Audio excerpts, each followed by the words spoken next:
Hello everyone, আসসালামু আলাইকুম। Welcome to বৃষ্টিস blog. সবাই কেমন আছেন? আপনাদের সাথে আজকে একটা রেসিপি শেয়ার করব। নোয়াখালীর ঐতিহ্যবাহী একটা পিঠা, যেটা কিনা জামাই পিঠা। এটা খুব শখ করে আমাদের নোয়াখালীর লোকেরা বানিয়ে থাকে, বিশেষ করে জামাইদের জন্য। তাদের জন্য খুব সুন্দর করে এই পিঠা বানিয়ে তাদেরকে আপ্যায়ন করে। তাই এই পিঠার নাম হচ্ছে জামাই পিঠা। সাথে কিন্তু এটা হচ্ছে নারিকেলের তেলের পিঠাও বলে অনেকে। তারপর যাই হোক, এখন নারিকেলের এই পিঠাটা বানাবে, আর এই পিঠার পুরো রেসিপিটা আপনাদের সাথে শেয়ার করছি প্রথম থেকে শেষ পর্যন্ত। আশা করছি সবাই ভিডিওটা দেখবেন। তো প্রথমেই চালের গুঁড়ি দিয়ে দিল গরম পানির মধ্যে। এটা দিয়ে একটা ডো তৈরি করবে, সাথে একটু সামান্য পরিমাণ আটা কিংবা ময়দা দিয়ে দিয়েছে। তারপরে এই গরম পানির কাইটা করার শেষ হয়ে গেলে এখন যেই নারিকেলের পুরটা আছে সেটা এখন তৈরি করবে। তো নারিকেল কুচি করে নিয়েছে, তারপর এলাচি, দারচিনি, তেজপাতা সব কিছু দিয়ে দিয়েছে, সামান্য পরিমাণ লবণ আর স্বাদ মতো চিনি সব কিছু দিয়ে তারপর চুলার মধ্যে বসিয়ে দিয়েছে। এখন এটাকে ভালো করে নেড়ে চেড়ে একটু রান্না করে নেবে। এটা একদম লাল লাল করে একটু ভেজে নেবে, ভাজা হয়ে গেলেই নামিয়ে নেবে। আর এভাবে গ্রামের সবাই মিলে কিন্তু খুব সুন্দর করে পিঠা তৈরি করে। আর বিশেষ করে আমার ফুপুরা, আমার বড় জেঠি, তারা সবাই মিলে এই পিঠাটা বানাচ্ছিল আর আমি ভিডিও করছিলাম, যেহেতু আমি এটা বানাতে পারি না, কিন্তু সবাইটা দেখেছি। দেখে তো আমি ভাবলাম যে আসলে এটা খুবই সহজ পিঠা বানানো, তাই আপনাদের সাথে এই রেসিপিটা শেয়ার করলাম। আশা করছি আপনাদের ভালো লাগবে। তারপরে তো আমার বড় জেঠি হচ্ছে এই পিঠার ডিজাইন করে নিচ্ছিল, ভিতরে হচ্ছে নারকেলের পুরটা দিয়ে তারপর এটা সুন্দর করে ডিজাইন করে বানিয়ে নিচ্ছিল। এটা তারপর ডুবা তেলে ভেজে নেবে। তো এক এক করে অনেকগুলো পিঠা বানিয়ে নিয়েছে। আর এই পিঠা বানানো হচ্ছে একমাত্র জামাইয়ের জন্য, যেহেতু জামাই অনেক দিন পর এসেছে ঘুরতে।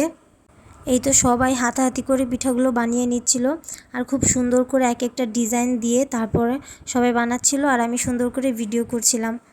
আর নোয়াখালীর মানুষেরা কিন্তু তাদের জামাইদেরকে খুব ভালো আপ্যায়ন করতে জানে। তো জামাইয়ের জন্যই কিন্তু বিশেষ করে এই পিঠা বানানো হয়েছে। হঠাৎ করেই সবাই মিলে একসাথে পিঠা বানাচ্ছিল। তারপর সবাই যখন পিঠা বানাচ্ছিল, এরপর হচ্ছে চা বানিয়ে নিচ্ছিল। তো চাটাও আমি একটু নিয়ে নিলাম ভিডিও করে। তারা এইভাবে চা বানায়, প্রথমে লিকারটা করে তারপর দুধ আর চিনির মধ্যে ঢেলে দেয়, তারপর মিশিয়ে নেয়।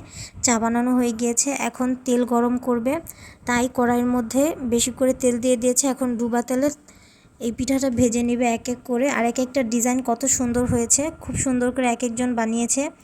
আর আমার জামাইয়ের জন্য কিন্তু বিশেষ করে এই পিঠা বানানো হয়েছে, যেহেতু জামাই এসেছে কয়েকদিনের জন্য। আমরা বেড়াতে এসেছি হঠাৎ করেই, কোনো প্ল্যান ছাড়াই।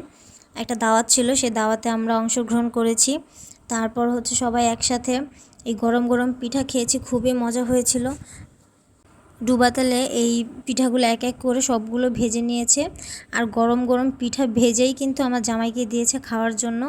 আর আমার জামাই খাচ্ছিল, আর আমি সুন্দর করে একটু ভিডিও করে নিচ্ছিলাম। ওকে যে বললাম যে কেমন হয়েছে, ও বলে এই পিঠাটা খুবই মজার, কিন্তু বেশি খাওয়া যায় না, যেহেতু তেলের আর নারিকেলের একটু সমস্যা হয়। কিন্তু এই পিঠাটা খুবই মজার, একটা দুইটার বেশি তো কেউ খেতেই পারে না। তারপর আমার ফুপুরা ভালোই খেয়েছে, আমার ফুপু, আমরা সবাই খেয়েছি।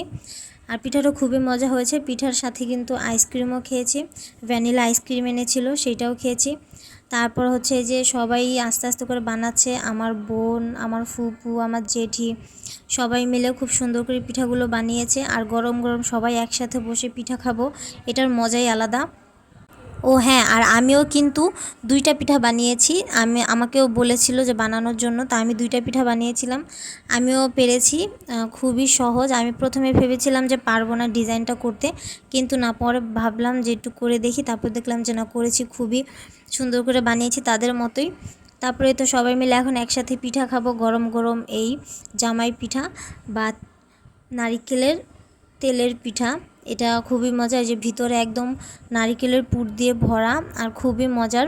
কিন্তু এটা একটু বেশি বেশি মিষ্টি হয়। অন্যদিকে আমাদের পিঠা খাওয়া শেষ, এখন গরম গরম চায়ের পালা। তো জামাইকে চা এনে দিলাম, আর এই তো চা খেয়ে নিচ্ছিল। চাটাও খুব মজা হয়েছে। আমার জেঠির হাতের সব রান্নাই কিন্তু খুবই মজার। গ্রামে আসলে তার হাতের রান্নার খুব প্রশংসা হয়, সবাই তার হাতের রান্না খুবই পছন্দ করেন, তাই তো সবাই তার প্রশংসা করেন। তার রান্না আসলেও খুব মজা হয়। আর অন্যদিকে বাবা ছেলে দুজন মিলে চিপস খাচ্ছিল আর মোবাইলে গেমস খেলতেছিল। তারপরে তো আজকের ভিডিও এই পর্যন্তই। আমাদের নোয়াখালীর ঐতিহ্যবাহী পিঠার রেসিপি দিয়ে দিলাম। সবাই ভালো থাকবেন, আল্লাহ হাফেজ।